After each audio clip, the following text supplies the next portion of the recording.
Okay, today I'm going to talk to you about glaze. Glaze is a surface covering. It makes the pot waterproof and adds decoration. You can see with a couple of examples that I have here.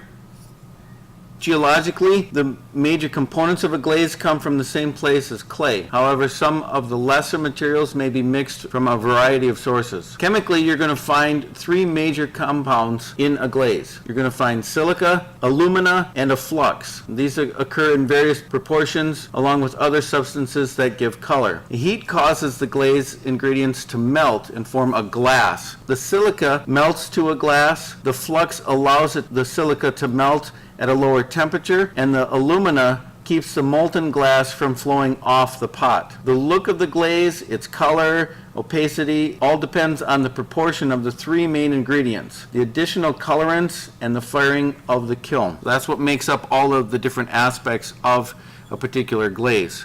Today, I'm going to show you the technique that I would like you to use for glazing your bisqueware pieces. The first thing that you're going to want to do before you even start glazing is plan out what it is that you're going to do for your design and decoration. Kind of keep track and keep notes. Make a list of the types of glaze that you're going to use and what color, so you might want to write down what it is, and that way you can, if you get interrupted or it's the end of the class period and you're not quite finished, you can say, okay, well, you can take notes and say I have this many coats on and I've been using this color, and that way you remember what it was that you were using, how many coats you've got on. Maybe you've only got 2 coats on and you need to put 1 more on, or you've been using this color around the edge, let's say, but you want a different color for this. You'll know where you're at. So to begin with, one of the first things that you want to do with the glaze, because when you first open up a bottle of glaze, sometimes the glaze inside has a tendency to settle. So you're going to want to take your brush and you're going to want to stir the glaze, make sure that there's no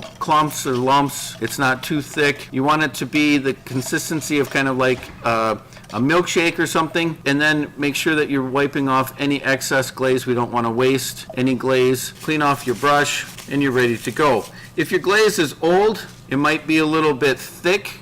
If it's a little too thick, then you can just add a little bit of water and stir that up, and then it should be the right consistency to work with. You also want to make sure before you start glazing your cup that it doesn't have any dust or little crumbs or things like that on it. So you want to take your dry brush and kind of clean it out. You want it to be a nice clean surface, so you want to make sure everything is cleaned up. If you have some sort of item like this, a cup or something that you would potentially drink or eat out of, you're going to want to make sure that you have glaze coating the inside and coating it all well, really well. Otherwise, you're not going to be able to eat out of it or drink out of it. When you do this, you're going to start by putting a layer of glaze all through the entire piece. You want to make sure that the whole thing is coated evenly and well, so make sure that it's smooth and consistent. And you want to have 3 even coats of glaze on your item, whether it's a pot, whether it's a sculpture.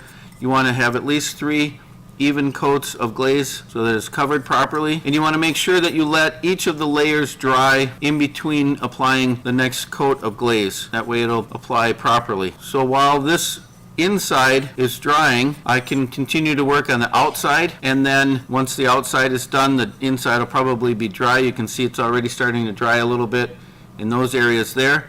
Once that's dry, then I can put a second coat on while I'm waiting for the outside to dry and go back and forth. So now I would apply glaze on the outside and the top edge and work my way all the way around.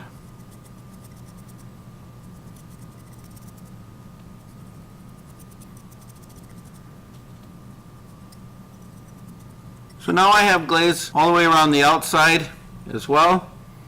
The inside is continuing to dry, and soon I'll be ready to start putting my second coat on the inside. One of the things that you want to be very careful about is that you do not want to have any glaze on any part of any surface that is going to touch the kill surface.